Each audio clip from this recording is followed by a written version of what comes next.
It's Mom and Pop Video Shop.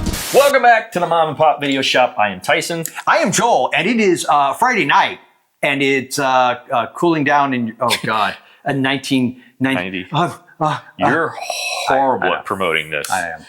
It's Friday night. Your girlfriend, your dominoes are cooling down in the 1990 Ford Probe, so you've rushed into the shop looking for something to rent. What he said. And in this case, we're going to pretend like you've had your 1990 Ford Probe for a while, because tonight I have definitely a horror Of course, selection, but it's from 2000.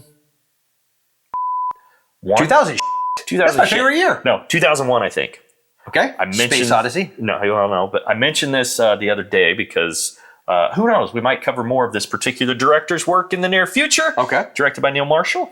Oh, I know what it is, but I'm not gonna say. I'll let you surprise. Dog Soldiers. Dude, I need to revisit this. I haven't seen this probably in 10 years. Yeah. I remember loving this movie. I watched this probably a month ago. Okay. Cool. It was, you know why? It was on Shudder and Shudder TV. You know how you can turn it on? It was one of those weeks where, like, every day at the exact same time that I happened to turn it on, they were playing Dog Soldiers. So anyway, I believe I'm correct here. Can I see that cover? That is a interesting cover. It is. It's That not literally, it's not that cool. you know, they actually know what they look like. They look like the Shakma baboon on steroids. Am I wrong?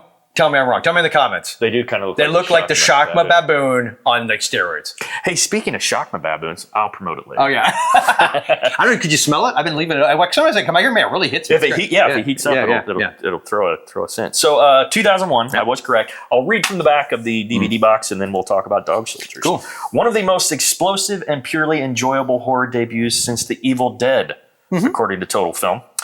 A band of soldiers is dispatched to war games deep in the woods. When they stumble across a rival team slaughtered in camp, they realize they're not alone. Something deadly is waiting in the darkness. Something not animal and not human. Holed up in an abandoned farmhouse, the soldiers start a bloody battle against the beast. Dawn is only a few hours away, but they may not live to see it. Dog Soldiers is a terrifying chiller in the tradition of Predator and An American Werewolf in London. I agree with the Predator part. And spoiler alert. Yeah, good idea. Spoiler alert, the beasts in question here are in fact werewolves.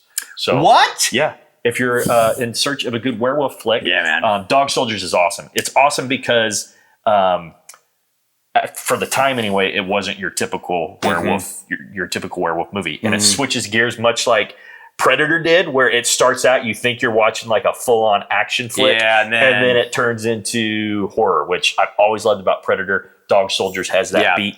Also, they're more, I don't even already said this, I apologize if you did, but they're more like wolf men in a way, but like a cool hybrid. They're a cool... I prefer I think I've talked about this in other videos. I prefer my werewolves as bipedal wolfman. I'm not a big... Other than the American Werewolf in London one, I agree with you. It's pretty cool. Yeah, that one's awesome. But I like the tall, the howling. There's just something, and it's a wolf. It feels like a wolf man. It feels like you still have the humanity there enough for it to be very unsettling. Exactly. Yeah. So the way it's shot, and I imagine... And the show Werewolf. Sorry, because that's one of my favorites. Yeah. Like, he's weird. That one's weird because they do go up on their hind legs, and it is more wolf.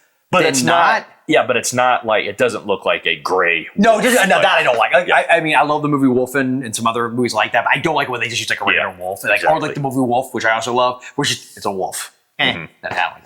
Exactly. I'm going to shut up now and let him tell this freaking review. So, was this Neil Marshall's first? I think it's what it said debut, right? Yeah, that's crazy. So to watch it, the look, it throws off a vibe of like early 2000s sci-fi channel movie, but don't let that fool you because the acting, it's low budget. I mean, it's a low budget. The acting is phenomenal. Yeah, it is. Specifically, there's somebody the guy Sean Pertwee. Yes, that's the guy I was thinking of. And I hadn't seen anything, and then he was in the HBO series Rome. Okay, he voiced for you gamer nerds out there. He voiced Silk McTavish from all the Call of Duty games. That's cool.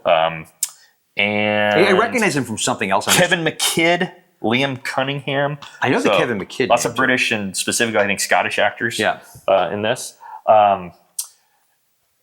Super gory in places. I remember that. I remember it being like tons of action. It's great from a military. I need to show this to my kids. I read but basically what you get is this group of British soldiers out on a weekend where they are like in the military what we call Op 4, the opposing force for special forces. So it's like a training exercise. They're supposed to be the bad guys out there. They're all pissed because there's a football.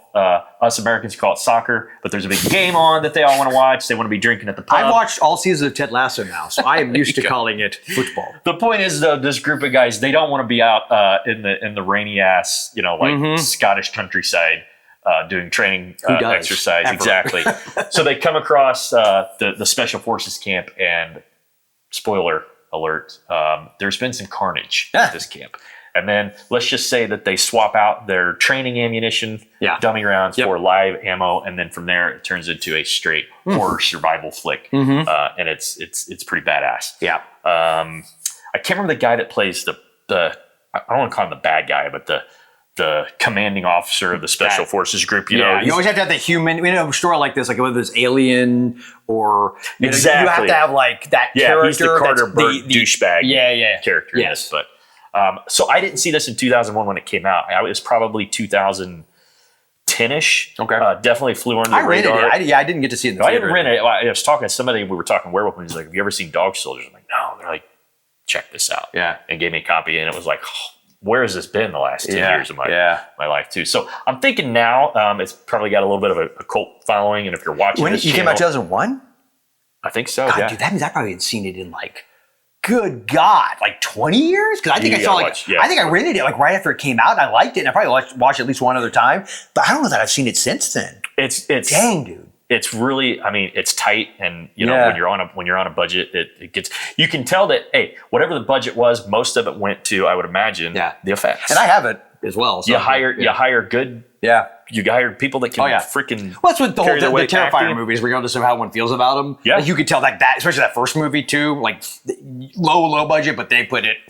Yeah, they knew their audience. Exactly, exactly. I think that for werewolf fans, it just is a great. I just remember loving.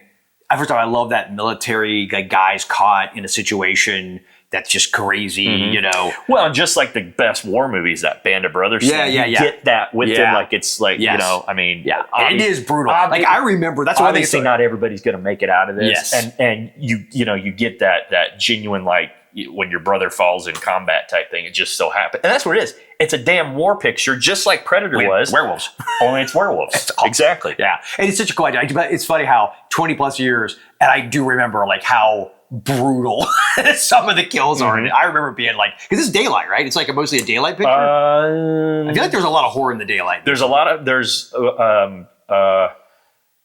or am I just remembering it weird? They find a lot of horror in the daylight, but I think the meat and potatoes, for lack of a better. It's a freaking werewolf movie. Doesn't that require a full moon?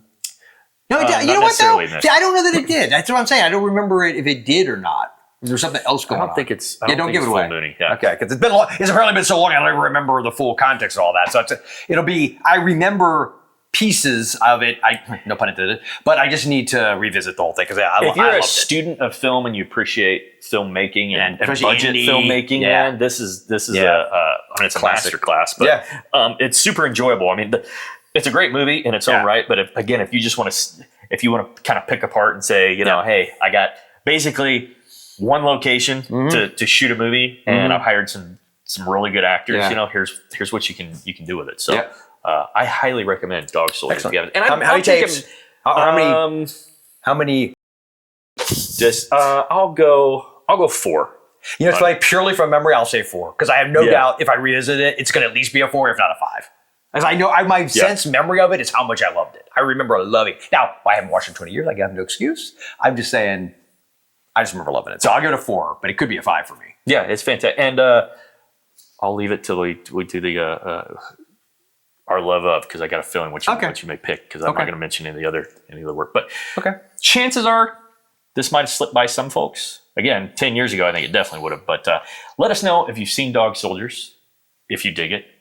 If you haven't, go find it. Last I checked, it was on Shudder.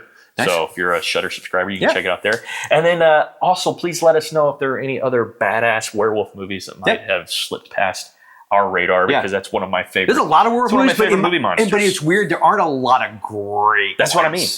Yeah, that's what I mean. I will say before we sail off into the sunset, be sure to check out PhantomFoundryWax.com. Yeah, for horror themed candles. if you like stuff like this. And also, be sure to subscribe to the channel. It's, who knows, by the time you're seeing this video, maybe it's 3 years from now. Like, share with your friends. And we're now down to only 3 subscribers because. Which but is fine. we've gone the other direction. But assuming all things being equal, if you're watching this the week of and you haven't subscribed yet, please do, because we're trying to walk it up to that 1K mark. That'd be kind of cool. What a goal to have. Yeah, and honestly, that's awesome because we just get to talk to more cool people like you. So on that note, remember, at the Mom and Pop Video Shop, our love of Eric Red's Bad Moon. Didn't think I was going to go there, did you? Did not think you were going to go there. I figured you can do another Neil Marshall flick, but that's fine. Oh crap! Hold up. The Descent. All right. Never stops. Both of them, double feature. Yeah, double feature. Batman was Muriel Hemingway, right? I think so. It's been a minute. It's one with the dog, I think. Brother, yeah. That's a good one. Yeah. It's a good effect. Never stops. Ever.